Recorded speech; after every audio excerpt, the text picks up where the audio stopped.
السلام علیکم ورحمۃ اللہ وبرکاتہ۔ امید رکھتا ہوں تمام قرآن کریم سننے والے اور قرآن کریم سیکھنے والے خیر و عافیت سے ہوں گے۔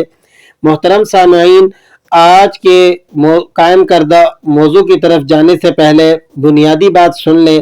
آج کی ویڈیو میں 3 انتہائی اہم فرامین جو قرآن کریم سے متعلق ہیں، ابتدائی طور پر ان کا ذکر کیا جائے گا اور اس کے بعد قرآن کریم کی 3 ضروری معلومات کو آپ سے شیئر کروں گا۔ سب سے پہلے فرمان الہی قرآن کریم کے بارے میں سن لیں۔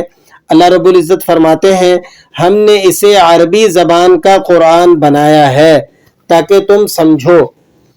قرآن مجید کو سمجھ کر پڑھنا چاہیے، اس سے پتہ چلتا ہے۔ اس آیت سے قرآن مجید کا مسلمانوں پر ایک حق یہ بھی ثابت ہوتا ہے کہ مسلمان قرآن کریم کو سمجھیں اور اس میں غور و فکر کریں، اور اسے سمجھنے کے لیے یعنی قرآن مجید کو سمجھنے کے لیے عربی زبان کا آنا انتہائی ضروری ہے، کیونکہ یہ قرآن مجید عربی زبان میں نازل ہوا ہے اور ہم لوگ عرب نہیں ہیں، اس لیے ہم لوگ عربی سے ناواقف ہیں۔ تو ہمیں چاہیے کہ ہم کم از کم عربی زبان کی بنیادی معلومات پر کچھ نہ کچھ دسترس حاصل کریں۔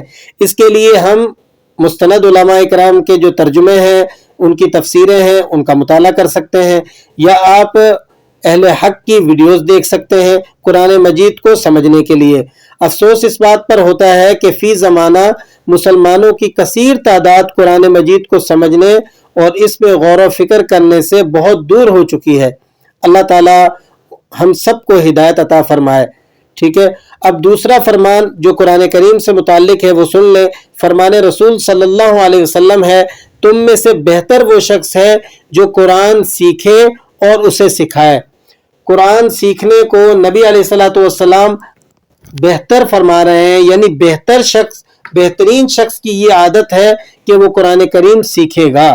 ٹھیک ہے، تو ہمیں قرآن بالکل انتہائی ضروری ہے ہمارے لیے کہ ہم قرآن کریم کو سیکھیں۔ تیسرا فرمان عمر فاروق رضی اللہ تعالی عنہ ہے، فرمایا کہ تعلموا العربیہ فإنہا من دینکم، تم عربی زبان سیکھو اس لیے کہ یہ تمہارے دین کا حصہ ہے۔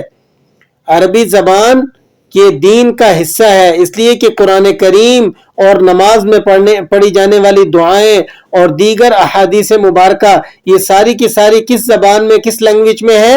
عربی زبان میں۔ تو اس لیے ہمیں عربی زبان کو سیکھنا ضروری ہے۔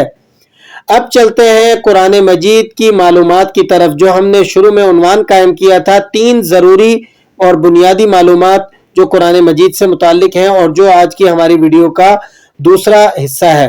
دیکھیں، قرآن کریم میں جو بنیادی معلومات ہیں ان میں سے ایک چیز ہے حرکات کا علم ہونا۔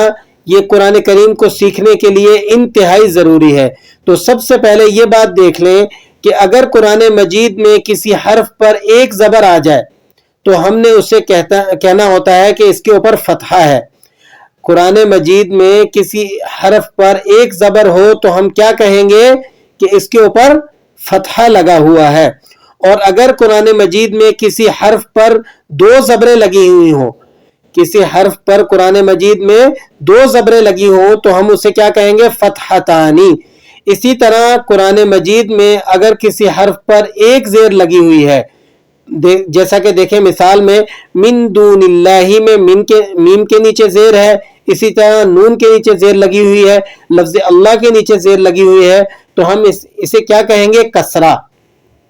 ٹھیک ہے، اور اگر قرآن مجید میں کسی حرف پر 2 زیریں لگی ہوئی ہوں، جیسا کہ حاسدین میں الف کے نیچے 2 زیریں لگی ہوئی ہیں، تو ہم انہیں کیا کہیں گے؟ کسرتانی۔ اور اسی طرح قرآن مجید میں اگر کسی حرف پر ایک پیش لگا ہوا ہو، جیسا کہ آپ دیکھیں ینظروا میں ذو کے اوپر پیش لگی ہوئی ہے، اسی طرح رو کے اوپر پیش لگی ہوئی ہے، تو ہم ایک پیش کو کیا کہیں گے؟ ضمہ۔ اور اگر قرآن مجید میں کسی حرف پر 2 پیش لگی ہوئی ہوں، جیسا کہ مثال ہے زجرتن کی تا کے اوپر 2 پیش لگی ہوئی ہیں، تو ہم اسے کیا کہیں گے؟ ضمتانی۔ یہ تھا ہمارے آج کی ویڈیو کا موضوع۔ امید کرتا ہوں آپ کو ہماری بات سمجھ میں آئی ہوگی اور آپ ہماری بات سے متفق ہوں گے۔ اب چلتے ہیں ہماری ویڈیو کے لاسٹ سیکشن کی طرف، جو کہ ہمارا ہوم ورک ہے۔